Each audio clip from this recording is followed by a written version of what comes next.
esteve aqui na quarta, se não me engano, né? E ele falou isso, que uma escola dos Estados Unidos, ela estava muito abaixo das outras, e aí resolveram colocar para os alunos todos fazerem uma milha antes de começar a aula. Uma milha. Uma milha. Eles descobriram, de repente, aquelas notas baixas, elas não só foram mais altas do que as outras escolas dos Estados Unidos, como eles ultrapassaram muitos países, entendeu? Legal. Então, ele descobriu essa relação do exercício, da atividade física, né, de você se movimentar, não só como benefício de taxa de gordura e tal, mas pro cérebro, cara. É isso mesmo? Hoje a gente tem um consenso na comunidade vou falar de neurocientífica aqui. Bom, primeiro, a atividade física, o exercício físico, para questões cardiovasculares, metabólicas, respiratórias, é indiscutível que é super benéfico. Para questões de cérebro, hoje a gente tem um corpo de conhecimento que já é mais que suficiente para a gente concluir que também. Que você fazer atividade física, e não só atividade física, você conseguir manter uma atenção na alimentação, manter uma atenção na sua rotina de uma maneira geral, é igualmente benéfico para o cérebro. Tão benéfico quanto para a parte metabólica. Porque, no final das contas, os dois estão interagindo. Metabolismo, se você tem uma melhora metabólica, você tem uma melhora no cérebro. Vou te dar um exemplo. No meu doutorado agora, eu tenho estudado a relação entre dietas hipercalóricas, ricas em gordura e ricas em frutose. Não a frutose da fruta, mas aquele xarope de milho rico em frutose que é usado para adoçar refrigerante. Tá, porque a frutose é um tipo de açúcar. É um tipo de açúcar, isso. Só que na fruta, obviamente, tem fibras, não tem tanta concentração de frutose, então não é uma coisa maléfica, né? Se você consome dentro das medidas adequadas. Agora, quando você pega essa frutose, hiperconcentra ela e adoça refrigerantes, que é o que o pessoal faz? Que é o que o pessoal da indústria do refrigerante faz. A gente hoje percebe que ela é bastante maléfica a nível de sistema nervoso central, de cérebro. E o que eu vejo... O que causa isso? Pois é, o que eu vejo, o que os dados mostram, Vilela? Primeiro, quando a gente entra numa dieta... Isso vai demandar uma resposta um pouquinho mais longa, tá? Quando a gente entra numa dieta ruim, acontecem algumas coisas no nosso metabolismo periférico, isto é, no nosso corpo. Ocorre um aumento de glicose, ocorre um aumento de lipídios, de gordura, LDL, triglicerídeos, etc. Mas também ocorre uma coisa que a gente chama de resistência à ação da insulina. A insulina é um hormônio que, quando o seu açúcar no sangue sobe, a insulina permite que o seu músculo, o seu fígado, a sua gordura capte a glicose. Então, quando você tem aumento de glicose, ocorre aumento de insulina e a insulina permite que a célula puxe glicose para dentro. Diabéticos, que têm uma alta taxa de açúcar no sangue, de glicose no sangue, eles têm um quadro chamado principalmente no diabetes tipo 2, um quadro chamado de resistência à ação da insulina. Ou seja, a pessoa comeu tanto açúcar, comeu tanta coisa, que meio que o pâncreas, que é o órgão que libera insulina, liberou tanta insulina que a célula ficou resistente. Então a célula já não identifica mais se tem ou não insulina ali e, portanto, não permite captação de glicose, a pessoa fica diabética. Ponto importante. Hoje a gente sabe que a gente tem insulina no cérebro. Ah, é? A gente tem insulina no cérebro. Mas o mais interessante, cara, é que os nossos neurônios, que são as células que a gente tem no cérebro, um dos tipos de células são as células funcionais do cérebro. A gente tem 86 bilhões de neurônios, com B, 86 bilhões de neurônios. As células do cérebro, elas não dependem de insulina para captar glicose. Elas captam glicose não precisando da insulina. Aí por muito tempo se perguntaram por que a gente tem insulina no cérebro então? A resposta é que a insulina no cérebro ela atua em formação de memória, ela atua em foco atencional, em você prestar atenção nas coisas, ela atua em melhora cognitiva geral.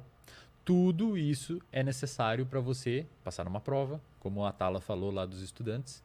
Então quando você melhora a sua capacidade de metabolização periférica da insulina, de utilização periférica da insulina, você melhora também a sua utilização central dela. Entendi. Então é impossível a gente dissociar mente, cérebro e corpo. As duas coisas são unidas. E quando você faz uma atividade física, você sinaliza para o seu cérebro que está tudo bem na periferia e melhora a microbiota, várias outras coisas importantes. Isso é um ponto. Então você diminui inflamação, coisas que a gente pode conversar. E a nível do sistema nervoso central, a nível do cérebro, você aumenta várias coisas importantes para o aprendizado de curto a médio prazo. A curto prazo, Vilela, se você, por exemplo, levanta de manhã ou ao meio-dia ou à tardinha, algum horário que você decide fazer atividade física e você dá uma caminhada de 1 milha, uma caminhada que for, não precisa ser nada muito, muito intenso, você vai aumentar as suas catecolaminas, isto é, noradrenalina, as suas monoaminas de uma maneira geral. Você tá inventando essas palavras. Não. Pega a mina, traz a mina, né? Josemina. Josemina. E aí você aumenta a dopamina, você aumenta a noradrenalina, etc. Dopamina depois a gente vai falar dela. Dopamina, né? vamos falar. E esse aumento cara, trocando em miúdos, assim, basicamente quando você faz uma atividade física, você formula uma sopa química no seu cérebro que permite você aprender melhor. Entendi. Isso a curto prazo. A longo prazo, você aumenta a quantidade, a produção de fatores que a gente chama de fatores neurotróficos. Isto é, são fatores que permitem o seu cérebro se moldar e melhorar. Porque o nosso cérebro é quase como se fosse uma impressão digital do nosso comportamento. Ele se molda estruturalmente, inclusive fisicamente, de acordo com o que a gente faz. Tá. Por exemplo, pessoas muito boas de memória, elas vão ter um hipocampo, que é a região do cérebro que armazena a memória, maior fisicamente mesmo. Tem um estudo que fizeram com taxistas de Londres. Eu sempre mostro esses estudos nos meus cursos, que os taxistas de Londres, para passar na prova lá para ser taxista... Eles têm que saber todas as ruas, não pode usar o Waze. Eu vi isso. Exato. Eles têm que saber, né? A prova, cara, envolve decorar 25 mil ruas. 25 mil ruas, Para manter o lance tradicional, para manter um né? negócio lá, etc. E os neurocientistas malandros pensaram assim, cara, se o cara decora 1000 que for para passar nessa prova, alguma mudança estrutural no cérebro dele vai ter em comparação a quem não conseguiu. Novas conexões, né? Exatamente. E eles fizeram isso. Foi publicado um artigo num jornal chamado de Cell, que é um dos melhores, Célula em português, um dos melhores jornais científicos do planeta. Eles pegaram 100 pessoas, 100 taxistas que iam fazer a prova e mediram o tamanho do hipocampo antes deles estudar para a prova. Tá.